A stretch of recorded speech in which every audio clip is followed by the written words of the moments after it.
Hey, what's up everyone? Mark from Mighty Tonka Madness coming to you with another video. As always, don't forget to like my videos and subscribe to my channel. You could even set notifications so that way when I drop a new video, you know right when it comes out and you can check it out. I hope you enjoy all these videos I've been doing. I think I've up to 53 so far.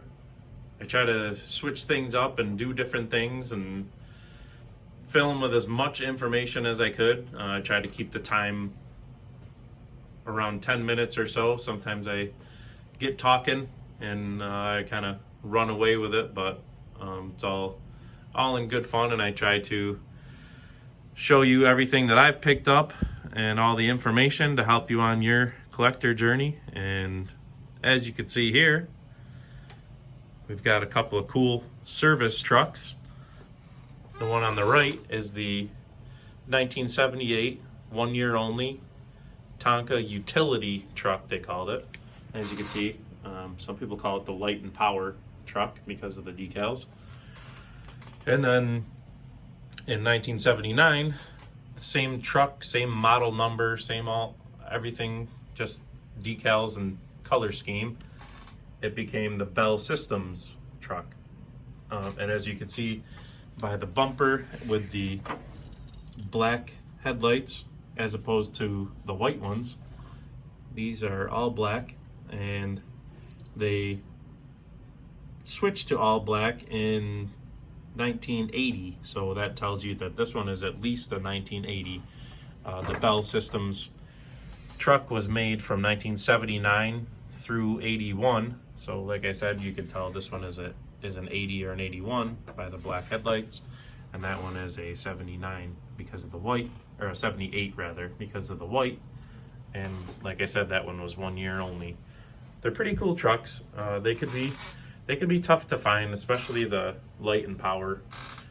As you see, if you notice this little guy hanging out in front of here, he goes with these vehicles. In 1978, they began the Play People line, and they started to put this kind of hole in the cab here with the seat inside. That way the little guy can go right in there and drive the truck. So they were from the Play People line. The Winnebago also had people. A lot of them started to have people. That way you can kind of do a little bit more with them. And then these are some of the accessories that came with it. They came with 3 cones and the barricade, as you see here. Let me lay this guy down. The barricade comes apart. Obviously the barricade is always missing or even broken if you do have it. So it's very, very rare to find the barricade and the cones. Even these ones are kind of chewed on a little bit. You know how kids do. We've all done it. We were all kids. And the utility truck, the light and power, comes with a white ladder. The ladder comes out of there. And the Bell System truck came with a black ladder. Black ladder obviously comes out. And of course the baskets raise and they pivot up here. Same thing with this one. Basket raises, as you can see the Bell telephone logo on there.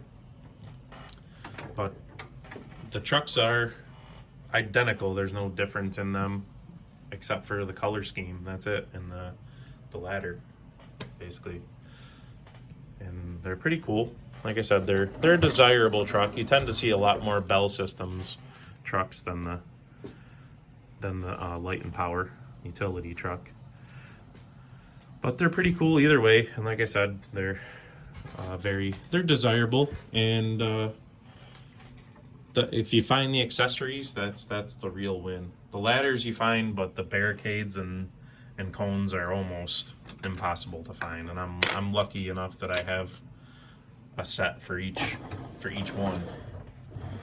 So I've got the barricade and the cones. Everything is in the little carrier, the basket over here. That's what that was there for, to hold the accessories. And other than that, I mean, they're kind of a simple toy. And they're pretty cool. The guy goes in the basket, of course. The other guy's down in there. Got the people. You can find the people sometimes separately. They're not as hard to find. They don't really tend to come with. You don't typically find them with the trucks. Like I said, I was lucky enough to find them with the truck, but tends to be an exception, not the rule, I guess we'll say. But this one's a relatively short video, just because I got these two, and they're a pretty simple truck. There's not a ton to go over with on them. So, but they're not missing any decals. They're in very good shape. They didn't have any decals on the back. They didn't come with anything. As you can see, either one of them. Pretty cool. Even the boom, the basket kind of spins as well, which is awesome. Another cool feature. Does this one spin? Yeah, this one spins. It's just a little. This one's just a little tighter.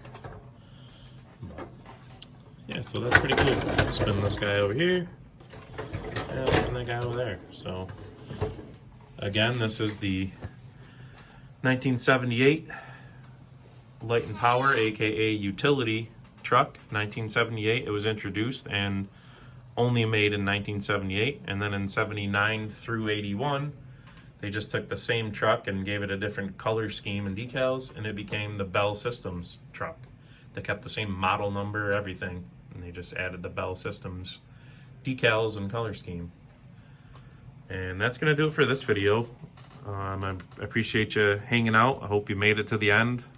Like I said, this was a relatively shorter one compared to most I do, but I appreciate everything. I appreciate all the support. I love the questions. I always try to help as best I could. If I don't know something, I could usually find it out pretty quick. If I'm near my Tonka library, I try to collect as much info, books, catalogs, magazines, whatever, on Tonkas as I could, because it just helps you. Each thing is another tool on your collector journey that helps you see what things are supposed to look like, because there's a lot of fakes out there. There's fakes. By fakes I mean people are putting aftermarket decals. Sometimes they sell them, they say that they're original, but they're really not. And unless you really kind of pay attention, notice the font. The font is always off a little bit. It looks different. There's different spacing. It's when you know what you're looking for, it sticks out pretty good. As you can see, these are actually all original. But so just be careful out there when you're out hunting in the wild and on the internet, just going by pictures. Try to look the best you could, and if you ever have any questions, feel free to reach out on my channel here, and I'll do the best I could to help you out. But that's going to do it for this video, and I hope to see you in the next one. Like I say, always be hunting. See you later.